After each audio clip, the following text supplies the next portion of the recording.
Então, o que é Kurouchi, Nimai e Sanmai? Primeiro eu vou falar um pouco sobre Kurouchi, porque toda faca tradicional japonesa, em algum momento da sua fabricação, ela foi uma Kurouchi. Depois se remove esse acabamento ou não. Kurouchi, ele é muito similar à ideia do Brute de Forge. Brute de Forge tradicional, ele não é só deixar marca de forja no dorso da faca. É forjar a faca até quase a sua forma final o máximo possível. Desbastar muito pouco. Eu sei que isso vai de encontro a alguns conceitos que estão agregados e que estão muito arraigados na cutelaria ocidental, principalmente estadunidense, mas quando a gente fala de Brute de Forge bem tradicional, principalmente na Europa, é forjar até quase a forma final, tanto em termos de geometria quanto em termos de perfil. E o Kurouchi é isso. O Kurouchi e o Brute de Forge eles são muito similares. É deixar na região do dorso aquele acabamento clássico da forja, sem desbaste. Só que não é pegar depois que já desbastou um monte a faca e dar umas marteladas aí atrás. Não é isso. Realmente a faca ela tem que ser construída de um jeito onde o desbaste é mínimo. Ou seja, alguns exemplos. O ferreiro aqui, nesse caso, o Brian Hakan, ele forjou a faca até essa espessura aqui que está no dorso. E só desbastou aqui no bisel que está exposto. Então toda essa parte aqui da faca não encostou na lixadeira ou num rebolo. Ele forjou essa geometria aqui. E forjou esse perfil aqui também. Depois, para refinar o perfil, se corta aqui atrás, né? Ou seja, se aquece a faca e se corta, ou então se desbasta até aqui atrás. Mas o importante é que se forje o mais próximo possível do perfil para ser considerado um Kurouchi de verdade. Então, o que acontece? Na construção clássica japonesa, antes de fazer a têmpera, né, se faz a normalização ou o recozimento aquecendo na forja a faca até a temperatura de têmpera e se coloca a faca depois na palha de arroz e deixa esfriar de um dia para o outro, ou até mais tempo que isso. A palha de arroz vai virar cinza e isso vai absorver o calor da faca muito, muito, muito devagar. Isso vai refinar o grão dela, vai deixar o grão bem fino e pronto para têmpera na água, que é a têmpera tradicional japonesa. Antes da têmpera, no caso de uma faca Sanmai, a faca Sanmai basicamente são 3 camadas. E por fora vai tradicionalmente ferro macio.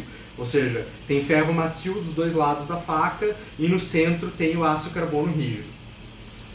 Antes de fazer a têmpera se coloca uma camada fina de argila. Tá? Essa argila ela é normalmente o mesmo pó que tem nas pedras de afiar, com um pouco de ferro em pó e argila mesmo, da terra, mas bem fina. E se deixa secar essa camada uniforme de argila em volta de toda a faca. Aí quando ela está bem seca, ela fica com esse invólucro. É muito parecido com a técnica de envelopar a faca que se usa para alguns aços mais modernos hoje em dia. Se faz aquele envelope em...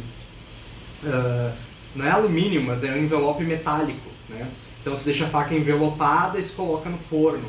É uma técnica razoavelmente moderna que muitos cuteleiros aplicam hoje em dia para evitar a descarbonização, a oxidação, uma série de coisas. É a mesma ideia, só que ao invés de usar o metal, se usa a argila. Eles pegam e pincelam a argila por toda a faca, toda ela.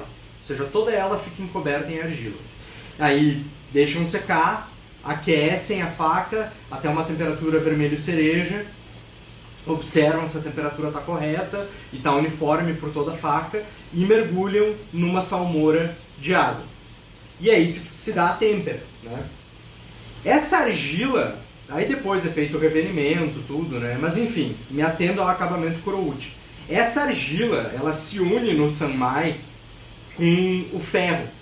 E esse ferro, antes de receber essa argila, ele está batido e sem escama de forja, porque as batidas finais que se dá, elas são com água, ou seja, o martelo e a bigorna tá com água ali. e aí sai toda a escama de forja. A argila, ela gruda nessa superfície, que eles chamam de superfície de forja a frio. No Japão eles chamam de nashiji, que é pele de pera. E quando é feita a têmpera, se não remover essa argila aquecida com o ferro que está ali fora, vai ficar essa escama, ou essa carepa, que é uma carepa, uma escama de forja da reação da argila com o ferro. E isso é o kurouchi tradicional. Ele é essa camada que não oxida, ela não é reativa. E aí tem várias variações. Aqui também é um kurouchi. Tem kurouchis que são mais batidos, menos batidos. Tem kurouchis que depois, antes da têmpera, mas depois da forja até a forma final, se usa um martelo um pouco mais fino e se dá um acabamento irregular, e eles chamam de tsukimi, que é o acabamento marteladinho, bem pequeno. Tem kurouchi que eles lixam antes, que seria esse aqui, mas ainda está com a escama da argila, ou seja, não é usado um ácido para deixar assim, ainda é a escama da argila com o ferro na hora da têmpera. Mas o mais importante, é forjado até a forma final. Então, se tem algum desbaste aqui, não é para corrigir a forma, e sim para limpar a superfície. E por uma questão estética mesmo, para ter variações estéticas. Então tem diferença entre o kurouchi com essa textura aqui, que eles chamam de nashiji, que é a textura da forja final, e as batidas finais que se dá no ferro aqui também é com ferro a frio. Não dá para bater o aço a frio, porque ele pode trincar, mas o ferro se dá essas batidas para que a superfície fique com essa textura específica, que é a pele de pera, que é o nashiji. Mas o kurouchi se refere a essa escama que eles não removem, né? E aí tem kurouchis diferentes, kurouchis que vão ser mais fechados, kurouchis que vão ser com mais falhas e mais, digamos assim, orgânicos, enfim.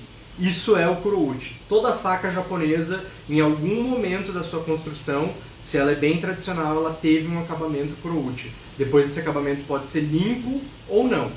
O mais similar que a gente tem na cutelaria ocidental é o brut de forge, quando o brut de forge é de verdade brut de forge, e não um brut de forge só estético.